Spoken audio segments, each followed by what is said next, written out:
बहुत बहुत धन्यवाद सभापति जी। सभापति जी, आज सदन में अचानक ही आया आंध्र प्रदेश पुनर्गठन संशोधन विधेयक 2026। यद्यपि बेहतर होता पहले से नोटिफाइड होता तो और व्यापक चिंतन करने का भी समय होता, मौका होता, लेकिन ये जिस रूप में भी बिल आया, मैं अपने नेता आदरणीय अखिलेश यादव जी और अपनी पार्टी की ओर से इस बिल का समर्थन करता हूं। सभापति जी, समर्थन तो करता हूं, लेकिन समर्थन के साथ साथ कुछ सवाल हैं। हमारी पार्टी का सवाल है आंध्रा के साथियों से, विशेषकर टीडीपी और एनडीए के लोग जो सत्ता चला रहे हैं या जिन्होंने विधानसभा से प्रस्ताव पारित किया है। बहुत स्वाभाविक तौर पर आंध्र प्रदेश का सबसे बड़ा शहर विशाखापट्टनम स्वाभाविक राजधानी के तौर पर डेवलप हो रहा था, और अगर उस स्वाभाविक राजधानी को आपने स्वीकार किया होता तो आज जो बहुत सारी चर्चा चल रही कि इतनी जमीन की जरूरत पड़ रही है, इतने खर्चे की जरूरत पड़ रही है, इतने लाख करोड़ इन्वेस्टमेंट की जरूरत है, अगर आंध्रा के साथियों ने, वहां की सरकार ने ये फैसला लिया होता तो आज ना तो इतनी किसानों की जमीन की जरूरत पड़ती, न इतना पैसा खर्च करने की जरूरत पड़ती जो कर्ज लेके आपको लेना पड़ रहा है, शायद नहीं पड़ती अगर आप लोग विशाखापट्टनम डेवलप करते। लेकिन हमारे नेता आदरणीय अखिलेश यादव जी चाहते हैं देश का हर राज्य विकसित हो, और स्वाभाविक है राज्य की व्यवस्था चलाने के लिए बिना स्थायी राजधानी के कोई व्यवस्था चल नहीं सकती।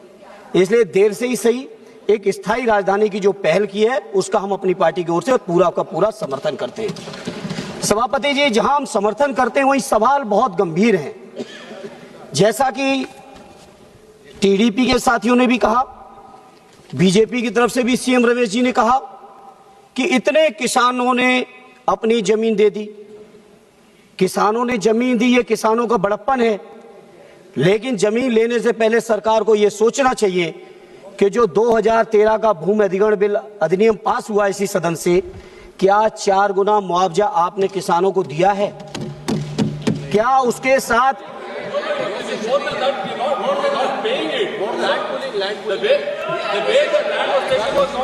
मुआवजा दिया? एक अगर दिया है अच्छी बात है, हम आंध्रा के किसानों के हितों की बात कर रहे हैं। मुआवजा किसानों को पूरा मिले, उसके साथ साथ जो रहने की जो कंडीशन है प्लॉट मिलने की वो पूरा मिले। ये हमारी लैंड पुलिंग तो बड़े लोग करते हैं, किसानों को क्या मिल जाएगा हम भी जानते हैं। बड़े बड़े लोग लैंड पुलिंग करके सरकार को देते हैं, किसानों को मिलना चाहिए, ये मेरी पार्टी की तरफ से मांग है।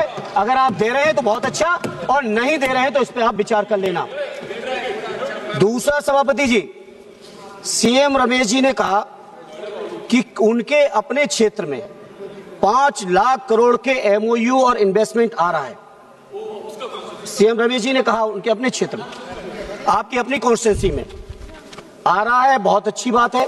कहीं यूपी जैसा ना आए। सही बात है। यूपी में क्या हुआ सभापति जी, 15,000 करोड़ के एमओयू साइन हुए, और 15 लाख करोड़ के, और बड़ी जिम्मेदारी से कह रहा हूं 1500 करोड़ भी कहीं इन्वेस्टमेंट नहीं हुआ है। अभी माननीय सभापति जी इसी महीने, मार्च के महीने में जो कंपनी 2025 में बनी, जिस कंपनी की नेटवर्थ केवल 50 लाख है, उत्तर प्रदेश के अंदर 25,000 करोड़ का एमओयू यूपी की सरकार ने साइन किया है।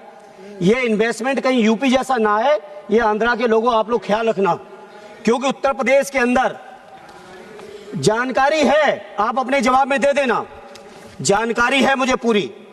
इसे आज इस मौके पर कहना चाहता हूं, जहां 54,000 करोड़ एकड़ लैंड आप लैंड परचेज कर रहे हैं। दूसरी बात, जिसके नाम पे पूरे देश का चुनाव लड़ा गया, महीनों पहले महीनों बाद तक 24 घंटे लाइव चलाया गया है। राम मंदिर के निर्माण को अयोध्या में आदरणीय अवधेश जी बैठे हैं, अयोध्या के किसानों तक को उनको जायज मुआवजा नहीं दिया गया है। जो हमारे उत्तर प्रदेश के किसानों के साथ हो रहा है, बैठे टीडीपी के साथी, पुराने गठबंधन के साथी रहे, ये जो हमारे उत्तर प्रदेश में हो रहा है, कहीं भाजपा की संगत में जाके आंध्रा के किसानों के साथ ये आप न करना, ये हमारी आपसे प्रार्थना है। इसलिए सभापति जी, जहां ये इन्वेस्टमेंट का सवाल है, और हां आंध्रा के साथी पप्पू जी ने कहा जो हमारे बिहार के मुख्यमंत्री जी के साथ हुआ है, सावधान रहना, उधर जो कोई भी गया है, जो कोई भी गया है, साइकिल वालों इधर आ जाओ। उधर जो कोई भी गया है, जो कोई भी गया उसका बुरा हाल हुआ है।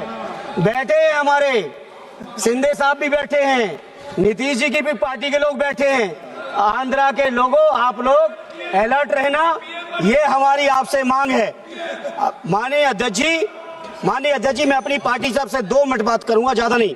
विशेष दर्जा राज्य तमिलनाडु, आंध्रा का जो विशेष राज्य का दर्जा है, मैं अपनी पार्टी की ओर से कहना चाहता हूं, श्रद्धेय नेताजी ने छोटे राज्यों की स्थापना का हमेशा विरोध किया है और सैद्धांतिक तौर पर उन्होंने कहा है कि जब राज्य छोटे हो जाते हैं तो कटोरा लेके केंद्र के सामने उन्हें खड़ा होना पड़ता है, कभी वो अपने दम पर राज्य का विकास नहीं कर पाते। जैसा आंध्रा के लोग चर्चा कर रहे हैं, राजधानी गठित करने के लिए कटोरा लेके केंद्र सरकार के सामने खड़े। उत्तराखंड के लोगों का विकास कैसे हो पाया वो हम जानते हैं। शुरुआत में केंद्र सरकार राज्य गठन के साथ तमाम तरीके की रियायतें दे देते हैं, टैक्स फ्री, इस तरह का औद्योगिक क्षेत्र बनाएंगे, ये भी करेंगे, वो भी करेंगे, और 10 साल से ज्यादा किसी राज्य को सुविधाएं केंद्र देता नहीं है और अंततोगत्वा उस राज्य के विकास पर बहुत असर पड़ता है। इसलिए सभापति जी, मैं श्रद्धेय नेताजी की जो सोच रही है, उस सोच का मैं समर्थन करते हुए मैं पूरे देश के लोगों को कहना चाहता हूं, ये छोटे राज्यों की चर्चा, छोटे राज्यों की सोच, छोटे राज्यों की मांग से दूर रहें। जितना राज्य बड़ा होगा, जितना संसाधन होंगे, जितना उनके पास मैन पावर से लेके तमाम चीजें होंगी, उतना ही राज्य आत्मनिर्भर होगा, केंद्र पर उसकी निर्भरता कम से कम होगी। इन्हें आज चूंकि आंध्रा के लोगों की मांग है और ये हमारे पुराने सहयोगी रहे और हमें उम्मीद है इसी 18वीं लोकसभा में फिर से एक बार हमारे सहयोगी बनेंगे और इसलिए इनको जो विशेष राज्य की मांग है, उस विशेष राज्य की जो मांग है उसका हम समर्थन करते हैं और केंद्र के मंत्रियों से कहेंगे, केवल बैसाखी लेके विशेष राज्य की भाषण न दो।